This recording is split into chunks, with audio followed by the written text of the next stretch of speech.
side right left ជំរាបសួរពុកម៉ែបងប្អូនទាំងអស់គ្នាថ្ងៃនេះនាំអារម្មណ៍ពុកម៉ែបងប្អូនមកមើលទស្សនវិជ្ជានៃការជិះបឡុងថ្ងៃនេះផងដែរខ្ញុំបាទនាំភ្ញៀវជនជាតិឥណ្ឌាចំនួន12នាក់ស្រីសុទ្ធមកជិះបឡុងនៅស្រុកបាគងខេត្តសៀមរាបយើងនេះហើយឥឡូវនេះគឺកំពុងតែដំឡើងបឡុងហើយបងប្អូនដំឡើងបដាហើយគឺគេប្រើម៉ាស៊ីនផ្លុំខ្យល់ចូលម៉ាស៊ីននេះណាបងប្អូននេះកំពុងតែដាក់វូនេះហើយមានមនុស្សនៅខាងក្នុងដើម្បីរៀបចំខ្សែកុំឲ្យវាវាន់វាអីចឹងណាដើម្បីសុវត្ថិភាពឥឡូវនេះក៏ចាប់ដើមឲ្យភ្ញៀវចូលទៅក្នុងហើយទាំងអស់គ្នាត្រៀមហើយអញ្ចឹងហើយជាពេល1នាទីទៀតនឹងហោះទៅលើហើយបងប្អូនហើយគេចាក់សោបិទទ្វារចិត្តហើយនេះគឺជាបឡុងសម្រាប់ភ្ញៀវរបស់ខ្ញុំដែលមានរូបអង្គរវត្តចំនួន6នាក់ហើយនេះក៏ជាភ្ញៀវរបស់ខ្ញុំដែរគឺ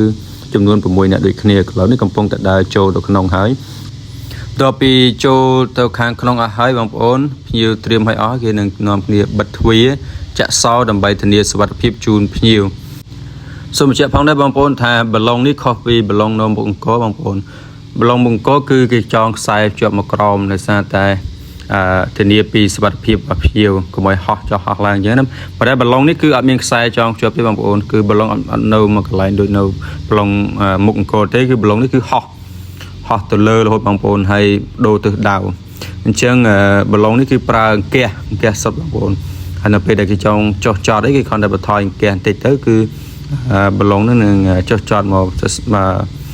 យឺតបងប្អូនឥឡូវហោះទៅបងប្អូនហោះទៅហើយគឺអត់មានខ្សែទេបងប្អូនគឺហោះទៅបរាត់ហើយខ្ញុំសួរអ្នកភូមិនៅក្បែរហ្នឹងដែលគាត់មើលភ្ញៀវជិះហ្នឹងគឺគាត់ថាអត់ហ៊ានជិះទេគាត់ខ្លាចដោយសារតែអត់មានខ្សែអញ្ចឹងណាខ្លាចខ្យល់ខ្លាចអីចឹងណាបងប្អូនសូមបញ្ជាក់ដែរបងប្អូនថាបឡុងនេះគេមើលទៅតាមអាកាសធាតុដែរបើសិនជាអាកាសធាតុអត់ល្អទេគេអត់ឲ្យភ្ញៀវជិះទេបងប្អូនអញ្ចឹងគេធានាពីសុវត្ថិភាពរបស់ភ្ញៀវដែរឥឡូវនេះគេហោះទៅបងប្អូនភ្ញៀវដល់លើហើយនេះបឡុងមួយទៀតសម្រាប់ភ្ញៀវខ្ញុំ6នាក់ទៀតហើយភ្ញៀវរបស់ខ្ញុំហ្នឹងគឺជិះបឡុង2ហើយពណ៌លឿងនេះគឺបឡុងរបស់ភ្ញៀវក្រុមផ្សេងបងប្អូនបន្ទាប់ពីបឡុងហោះបានរឿងខ្ពស់ហើយគេនាំគ្នាសាយអីវ៉ាន់ដាក់ក្នុងឡានបន្ទាប់មកបើកឡានតាមដោយសារតែបឡុងនេះគឺមិនចតនៅកន្លែងដែលហោះទេគឺវាចតនៅកន្លែងផ្សេងចំណាយពេលរហូតដល់30នាទីក្នុងការបើកឡានតាមបឡុងណាបងប្អូនចតមិនមែនចតនៅក្នុងក្រុងហើយក៏មិនមែនចតនៅក្នុងភូមិដែរគឺចតនៅវាលស្រែបងប្អូនឥឡូវនេះកំពុងតែបើកឡានតាមហើយតាមប្រើអញ្ចឹងបឡុងទៅដល់ណាគឺយើងបើកឡានទៅដល់នឹងដែរឥឡូវនេះមើលបឡុងហោះតាមភូមិបងប្អូននេះហោះតាមភូមិហើយនេះទៅធ្លាក់ទៅវាលស្រែបងប្អូននេះមកដល់វាលស្រែនេះបឡុងបងប្អូនហើយទស្សនវិជ្ជាពេលនេះគឺថ្ងៃលិចឲ្យបងប្អូនយើងគេត្រៀមចុះចតនៅវាលស្រែហ្នឹង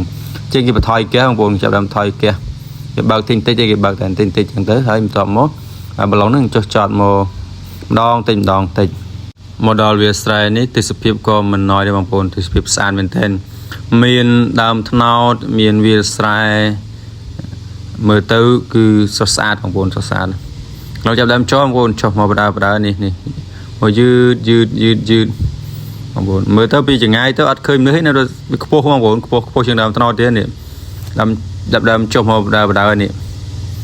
ចុះមកបានត្រឹមចុងថ្នោតហើយឥឡូវគេឡើងហ្គាសបន្តិចដោយសារតែកន្លែងចុះហ្នឹងដូចជាមាន